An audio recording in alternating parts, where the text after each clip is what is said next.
97.5টা খাবে তুমি, আর 2.5টা যাবে গরিবের বাড়ি।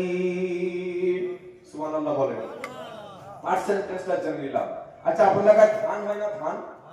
ধান, গম, বিভিন্ন রকম শস্য হয় কি হয় না? ধান কোনটা বেশি?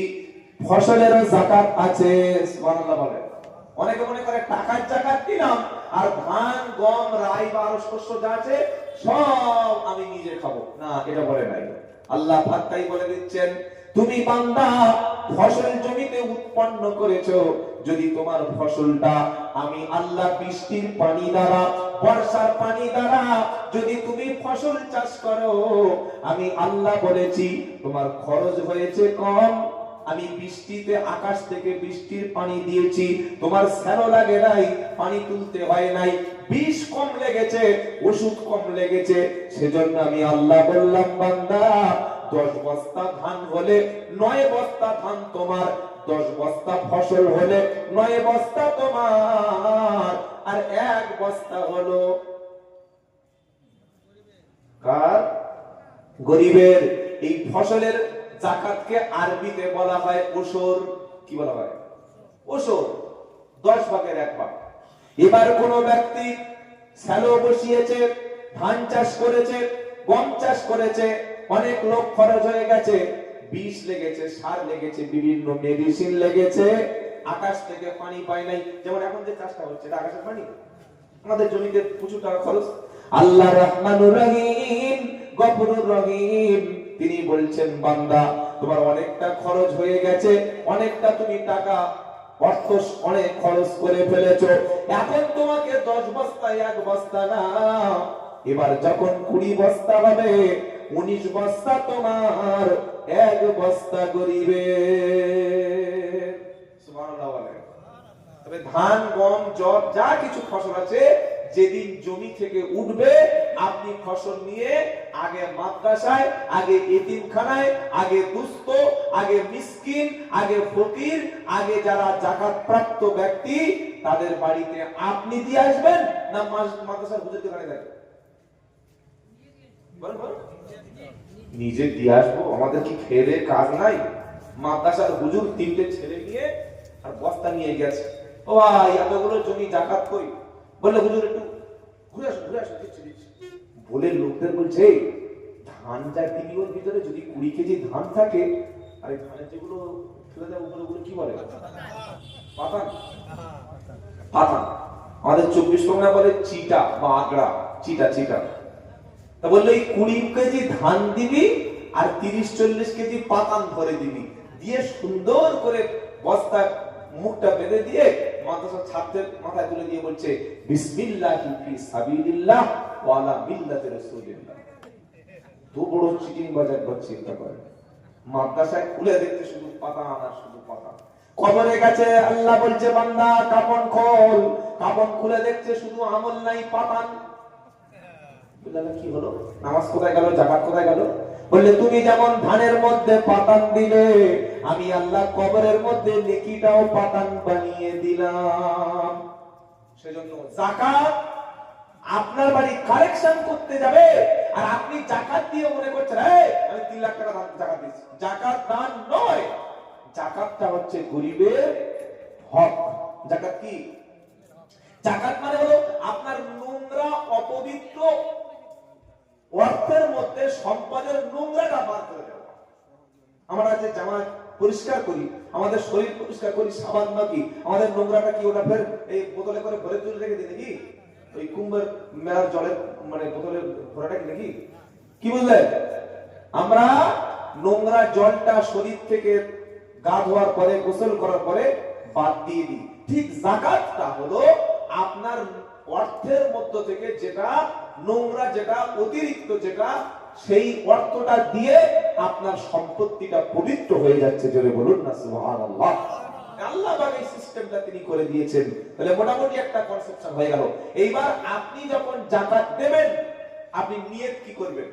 লুঙ্গি কিনলেন 100 পিস, শাড়ি কিনলেন 200 পিস, ঈদের 1 সপ্তাহ আগে ব্যানার ছাপিয়ে দিয়েছে অমুক হাজী সাহেব যাকাত দেবে, লম্বা একটা লাইন দাও, এপারে ছেলেদের লাইন, এপারে মেয়েদের লাইন, ছেলেদেরকে লুঙ্গি দিল, মেয়েদেরকে একটা করে শাড়ি দিল, আর যাওয়ার সময় প্রত্যেকের একটা করে ছবি তুলে নিল। অমুক হাজী সাহেব অমুক যাকাত দিয়েছে। এটা কি যাকাত দেওয়া হলো নাকি মানুষদেরকে নিয়ে ছেলে খেলা হলো? ইন তুবুদুস সাদাকাতি ফানিম্মা হিয়া ওয়া ইন তুকুফুহা ওয়া তুতুহাল ফুকারা ফাহুয়া খায়রুল লাকুম। আল্লাহ পাক বলছেন, তুমি যদি গোপনে সদকা করো, গোপনে যদি দান করো, সেটাই তোমার জন্য ভালো। প্রকাশ্য দান করলে ভালো, প্রকাশ্য সবার সামনে দিলে ভালো, কিন্তু প্রকাশ্য দেওয়ার চাইতে গোপন দানটা আল্লাহ বেশি পছন্দ করে। গোপনে যদি তুমি কোনো মানুষকে দাও, আমার আল্লাহ তোমার গোপনের গুনাহগুলি মাফ করে দেবে। একটা লোকের ছেলে পড়াশোনা করতে পারছে না, টাকার দরকার, আপনি দিয়েছেন 2 পিস লুঙ্গি, সে লুঙ্গি গায়ে জড়িয়ে ঘুরবে নাকি? কি বলছেন? একটা মা তার সামনে ঈদে 2টো বাচ্চার কাপড় কিনে দেওয়া দরকার, 2টো বাচ্চা খাবারের দরকার, স্কুলে ভর্তি করার দরকার, আপনি 2টো শাড়ি দিয়ে দিলেন। কি যাকাত রে ভাই? এ তো লোক দেখানো যাকাত। লুঙ্গি শাড়ি দিচ্ছে আর একটা করে সেলফি তুলে দিচ্ছে আর বলছে এবছর 500 পিস লুঙ্গি 200 পিস শাড়ি আমি বিতরণ করেছি, যাকাত দান করেছি। যাকাত দান নয়, যাকাত গরিবের উপরে করুণা নয়, গরিবের উপরে রহম করছেন এটা কখনো ভাববেন না, বরং ফকির মিসকিন এতিম দুস্থ গরিব আপনার যাকাতের মালটা নিয়ে আপনাকে জাহান্নামের আগুন থেকে বাঁচিয়ে দিচ্ছে, আপনাকে ঋণ মুক্ত করে দিচ্ছে, এটাই ভাববেন। মনে থাকবে ইনশাআল্লাহ। এইবার যাকাত যখন দেবেন মুখে যাকাত বলার প্রয়োজনও নাই, কারণ নিয়তটা কোন জায়গায় হয়? যদি বলো ইন্নামাল আমালু বিন্নিয়াত, প্রত্যেকটি আমল নির্ভর করে নিয়তের উপরে। জোরে বলুন সুবহানাল্লাহ। মাদ্রাসার একটা এতিম বাচ্চা রমজান মাসে আপনার বাড়ির সামনে গিয়ে দাঁড়িয়েছে, আসসালামু আলাইকুম, আপনি যাকাতের থেকে 1000 টাকা ওর হাতে দিয়ে দিলেন, এই তোকে যাকাত দিচ্ছি না, 1000 টাকা নে। এটা বলা মানে তাকে অপমান করা হলো কি হলো না? হলো না? একটা বিধবা মা বলছে, বাবা কিছু দেবে? এই বুড়ি এদিকে এসো, নাও 500 টাকা যাকাত দাও। এটা যাকাত নাও, নাও যাকাত দাও, যাকাত দাও। সে বলছে, আল্লাহ আমি গরিব বলে আমাকে এরকম অপমান করলো, এটা বলা কি ঠিক? কি বলছেন? নিয়ত থাকবে অন্তরে, আমি যাকাত দিচ্ছি, নিয়ত থাকবে অন্তরে। আর মুখ থেকে বলবেন না, মুখ থেকে বলবেন বাবা রমজান শরীফে আমার পক্ষ থেকে একটা উপহার দিলাম, নিয়ত আছে অন্তরে যাকাত, আল্লাহ অন্তরেরটা কবুল করে নেবে। যদি বলেন সুবহানাল্লাহ, আল্লাহ অন্তরটা কবুল করে। নাম্বার 4, যাকাত কাদেরকে আপনি দিতে পারবেন না? খুব ভালো করে শুনুন। বাপ তার ছেলেকে, ছেলে তার বাপকে, স্বামী স্ত্রীকে, স্ত্রী স্বামীকে যাকাত দেওয়া যায় না। মসজিদে যাকাত দেওয়া যায় না। কোন একজন পয়সাওয়ালা ধনী ব্যক্তিকে যাকাত দেওয়া যায় না। নন মুসলিম গায়ের মুসলিমকে দান করলে সওয়াব আছে, কিন্তু গায়ের মুসলিমকে যাকাত দিলে যাকাত আদায় হবে না।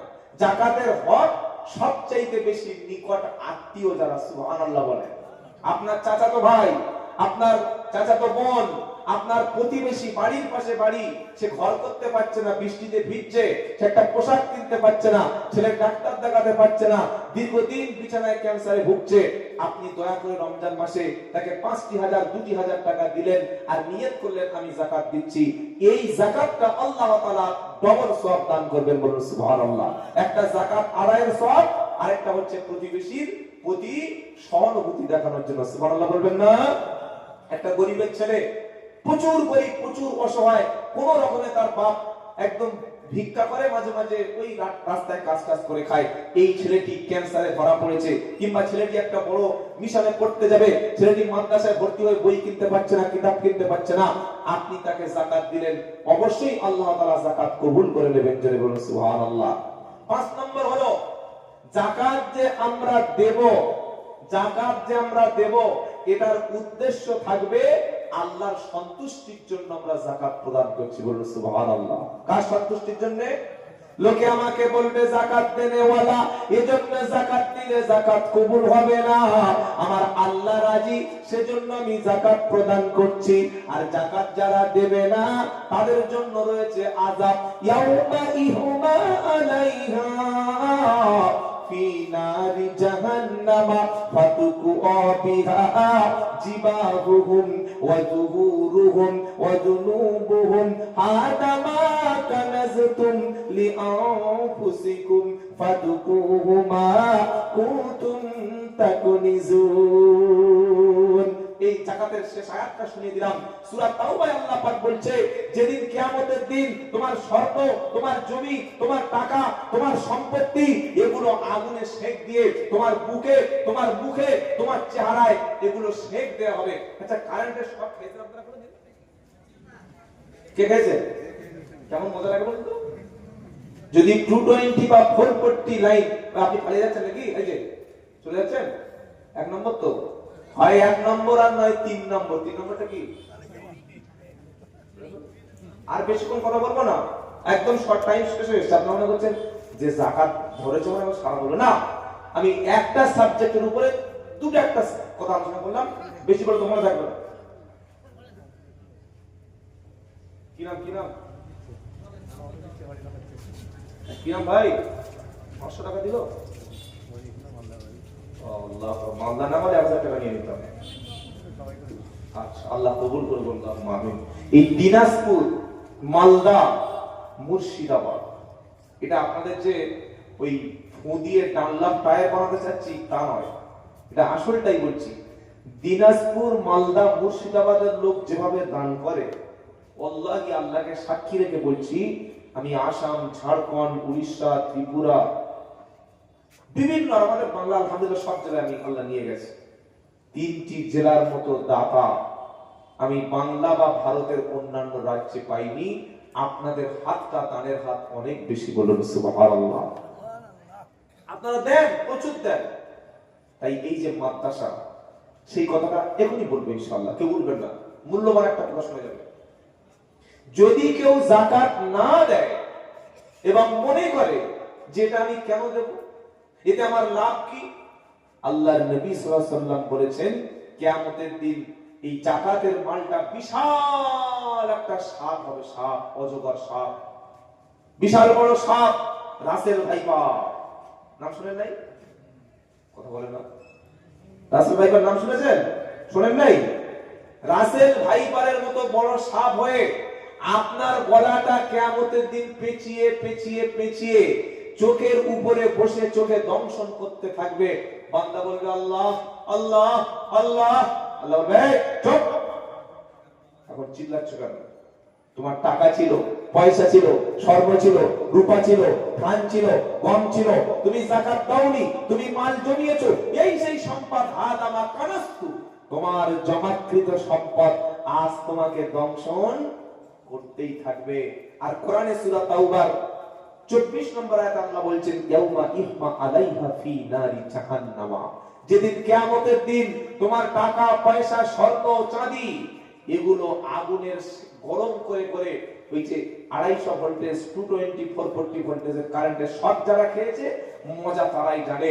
ঠিক যাকাতের মালগুলো যেগুলো জমিয়েছি দি নাই, ওইগুলো আগুনের ভোল্টেজে কারেন্ট তো দুনিয়ার সামান্য বিদ্যুৎ, জাহান্নামের আগুনে সেক দিয়ে মুখে, চেহারায়, পিঠে পিঠে সব জায়গায় সেক দেওয়া হবে, চামড়া পুড়ে উঠে যাবে। আর বলা হবে হাদামা কানাস্তুম লিআনফুসিকুম ফাদুকু মা কুনতুম তাকনিজুন, এই তোমার জমাকৃত সম্পদ, এগুলোর টেস্ট, মজা তুমি গ্রহণ করো। তাহলে ভাই, যাদের 7.5 ভরি স্বর্ণ আছে হিসাব করে যাকাত দেব, অথবা 6-7 গ্রামের মতো চাঁদি আছে যাকাত দেব, কিংবা এগুলো ইমামদের, স্থানীয় আলেমদের জিজ্ঞাসা করে নেবেন যে বর্তমান বাজারে কত টাকা থাকলে যাকাত দিতে হয়, হিসাব করে শতকরা 2.5 টাকা করে প্রত্যেকে যাকাত দিয়ে দেবেন, বলুন ইনশাআল্লাহ। এবার কাদের কাদের যাকাত দেবেন এটা শুনে নেন। প্রথম কিভাবে বলেছি, নিকট আত্মীয়র মধ্যে অভাবগ্রস্ত যারা। 2 নম্বর হলো ফকির। কি বলে? এখন যা ফকিরদের দিলে পাওয়া হবে, অধিকাংশ ফকিরের 2-3টে করে ব্যাংকে অ্যাকাউন্ট। কি বুঝলেন? এই ঝোলা নিয়ে কাঁধে হাত এসে লা ইলাহা ইল্লাল্লাহ, মাগো দুটো ভিক্ষা দাও। দেখি 10 কেজি চাল আর পকেটে দেখি 700 টাকা, তুই বাড়ি যা, না সন্ধ্যা পর্যন্ত আমার ব্যবসা চলবে। বিনা পুঁজির কারবার, এদেরকে দেবেন না। ফকিরকে ভাই, ফকির চেনা মুশকিল আছে।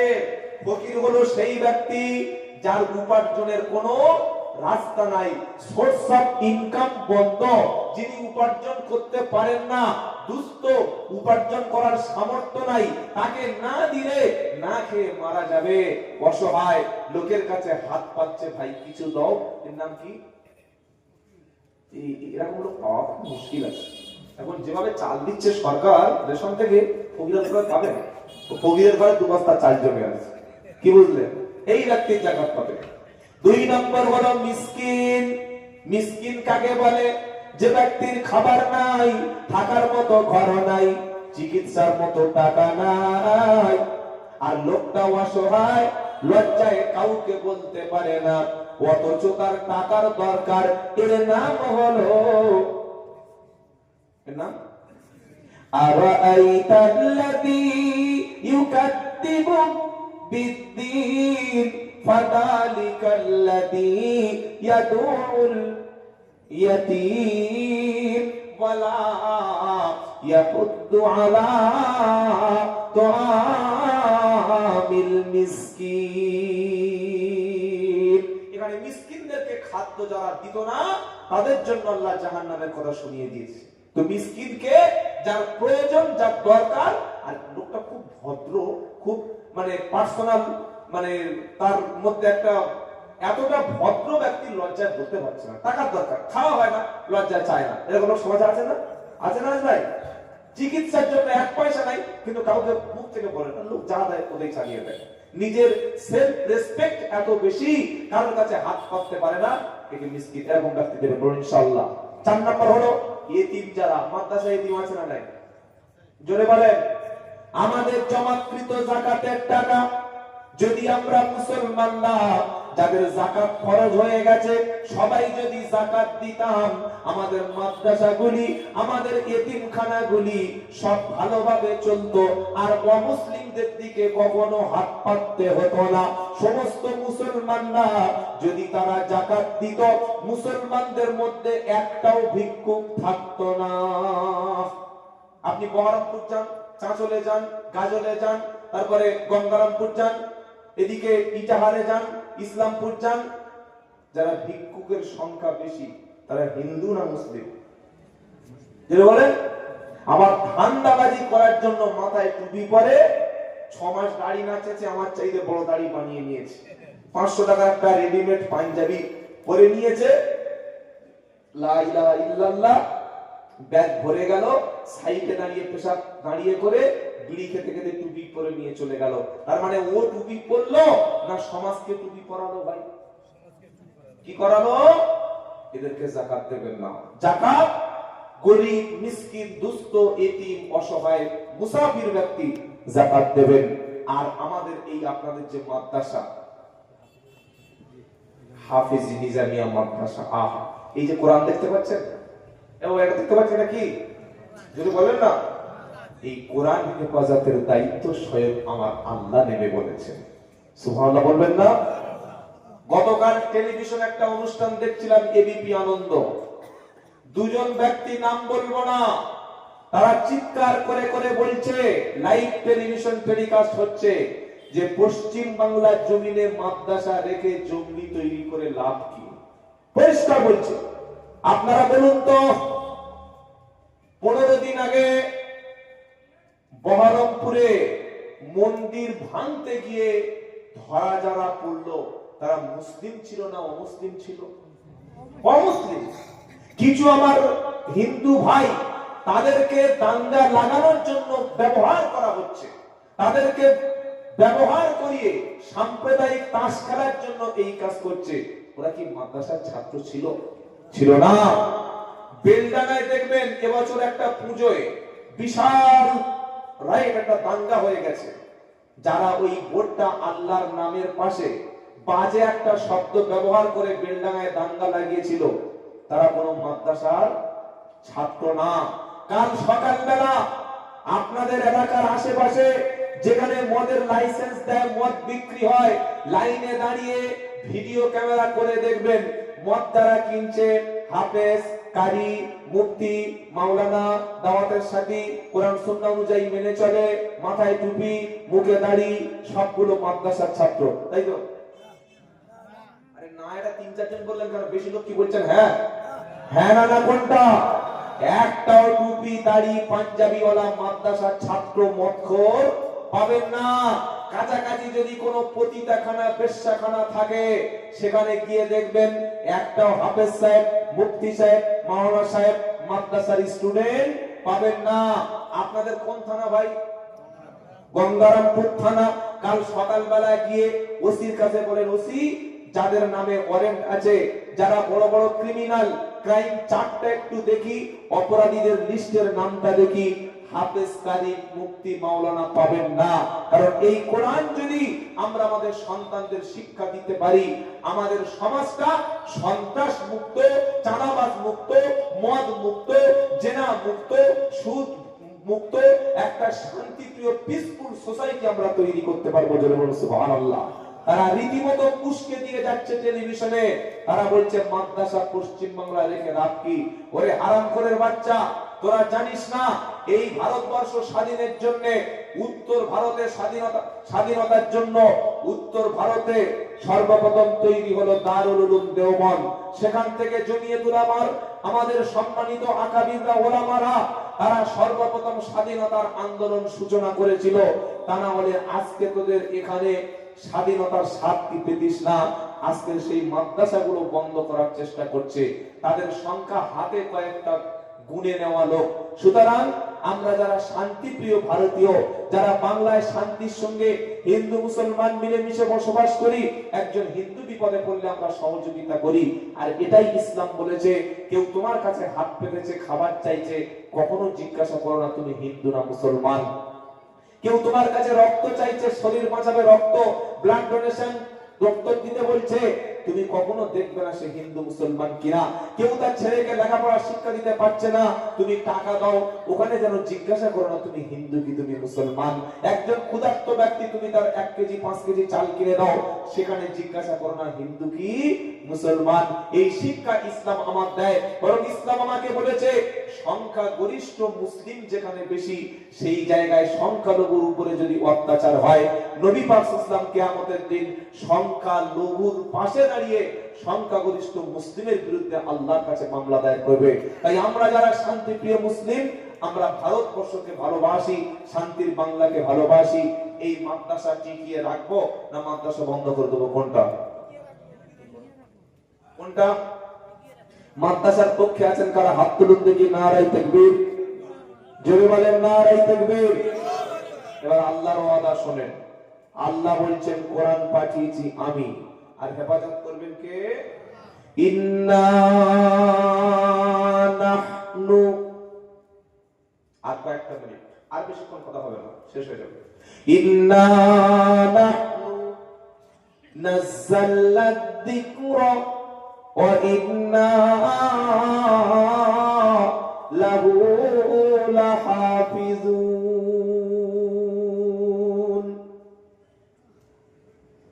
14 পারা প্রথম পৃষ্ঠা 6 নম্বর লাইন 9 নম্বর আয়াত, সূরার নাম আল হিজর। আল্লাহ পাকের ঘোষণা, কোরআন নাযিল করেছি আমি আল্লাহ, হেফাজতের দায়িত্ব নিয়েছি আমি আল্লাহ। সুবহানাল্লাহ বলেন। তুমি কি করবে? তুমি মানসা বন্ধ করবে? দাও বন্ধ করে দাও। ঘরের মধ্যে হাফেজ তৈরি করবে। সুবহানাল্লাহ বলে। তুমি ঘর ভেঙে দেবে, রাস্তায় হাফেজ তৈরি করবে। কি গো, একটা হাফেজ বেঁচে থাকলে এই একটা হাফেজ থেকে 1 কোটি তৈরি হবে। জোরে বলুন সুবহানাল্লাহ। ইনশাআল্লাহ আপনার টাকায় একটা হাফেজ হবে, আপনার পয়সা একটা আলেম তৈরি হবে। আর আপনি যেদিন মারা যাবেন, মারা যাওয়ার পরে আপনার কবরের আযাব তো দূরের কথা, হাফেজে কোরআন, আলেমে দ্বীন যখন দুনিয়ায় কোরআন পড়বে, কোরআন তেলাওয়াত করবে, এর নেকিটা আপনি শুয়ে শুয়ে কিয়ামত পর্যন্ত কবরে পাবেন। জোরে হবে না সুবহানাল্লাহ? জোরে বলবেন না সুবহানাল্লাহ? তাই আমরা কি চাই যে আমাদের টাকায় আমাদের অর্থে, আমাদের সম্পদে, আমাদের দানের দ্বারায় একটা হাফেজ, একটা আলেম তৈরি হোক। চাই কি চাই না? চাই কি চাই না? চাই কি চাই না? মাদ্রাসা টিকিয়ে রাখা বর্তমান আমাদের জন্য জরুরি। এটা মনে রাখবেন। মাদ্রাসা থাকলে আলেম থাকবে, আলেম থাকলে দ্বীন থাকবে, দ্বীন থাকলে ঈমান থাকবে, ঈমান থাকলে জাতি বাঁচবে। ঈমান শেষ, মুসলমান শেষ। কি বললাম বুঝতে পারলেন না? ঈমান থাকলে তবে আপনি বাঁচতে পারবেন। আর ঈমান যেদিন আপনার মধ্য থেকে চলে যাবে, ওই কবি কাজী নজরুল ইসলামের ভাষায়, বিশ্ব যখন আগিয়ে চলে আমরা তখন পিছে, বিবি তালাকের ফতোয়া খুঁজি কোরআন হাদিস চষে। শুনছেন আপনারা? এই রমজান শুরু হচ্ছে, এবার ঝামেলা শুরু হবে। 8 রাকাত 20 রাকাত, তারপরে খাবার দিয়ে ফেতরা, টাকা দিয়ে ফেতরা। ঝামেলা আসে না? যে নামাজ পড়ছে না ওই মালটা ধরে আন, যে সুদ খাচ্ছে ওকে ভালো বলে মসজিদে নিয়ে এসো, যে আপনাকে ভাত দেয় না ওকে বোঝাও, যে এখনো পর্যন্ত জেনা করছে তার কাছে কলেমার দাওয়াত পৌঁছে দাও। খরচ দিয়ে চলো না, একটু মারামারি করি, জায়েজ না জায়েজ দিয়ে একটু মানুষকে বোঝাই। ছোট্ট ছোট্ট বিষয় নিয়ে কেন ভেদাভেদ করবো ভাই? কেন ভেদাভেদ করবো? যে বুকে হাত বেঁধেছে তারও নামাজ হবে, যে নামির নিচে বেঁধেছে তার হবে কি হবে না? তার হয়ে যাবে। যে আমিন জোরে বলছে তারও নামাজ হবে, যে আস্তে বলছে তারও নামাজ হবে। যে আমিন বলে না, যে নামাজই পড়ে না, তাকে নিয়ে আমরা কোনোদিন ঝগড়া করি না। আমরা যত নিজেদের ভিতরে ঝগড়া করব ততই সুবিধা হবে ইহুদি মুশরিকদের। কথা মনে থাকবে ইনশাআল্লাহ। কবি কি বলছে? বিশ্ব যখন আগিয়ে চলে আমরা তখন পিছে, বিবি তালাকের ফতোয়া খুঁজি কোরআন হাদিস চষে। হানাফি শাফি হাম্বলি মালিকি মেটেনি তখন গোল, মালাকুল মউত এসে বলল এবার তোল, পিতাল পা তোল। খুব হয়েছে, চল চল চল, অনেক হয়েছে। এই ঝগড়া করবো না, আমরা মাদ্রাসা বাঁচাবো ইনশাআল্লাহ। বলেন বলেন ইনশাআল্লাহ। এই কোরআনুল কারীমকে জীবনের শেষ দিন পর্যন্ত যতক্ষণ আপনার মধ্যে জীবন থাকবে এই কোরআনুল কারীমের পক্ষে থাকবো ইনশাআল্লাহ। বলছেন সকলে ইনশাআল্লাহ বলছেন। ছাড়বো না কোরআন, ছাড়বো না হিন্দুস্তান, জন্মভূমির ভালোবাসা আমাদের ঈমান। আমাদের বলছে তোদের জন্য পাকিস্তান দিয়ে দিস, চলে যা চলে যা। তো পাকিস্তানে যদি যাব আমরা, এদেশে আমরা রক্ত দিলাম কেন, স্বাধীন করলাম কেন? কি আমরা পাকিস্তানে যাব নাকি? জন্মেছি এখানে আর মরবো কোথায়? কবরস্থানে নাকি হিন্দুস্তানে? কি গো? ছাড়বো না কোরআন, ছাড়বো না হিন্দুস্তান, জন্মভূমির ভালোবাসা আমাদের ঈমান, জন্মভূমির ভালোবাসা আমাদের ঈমান। আমার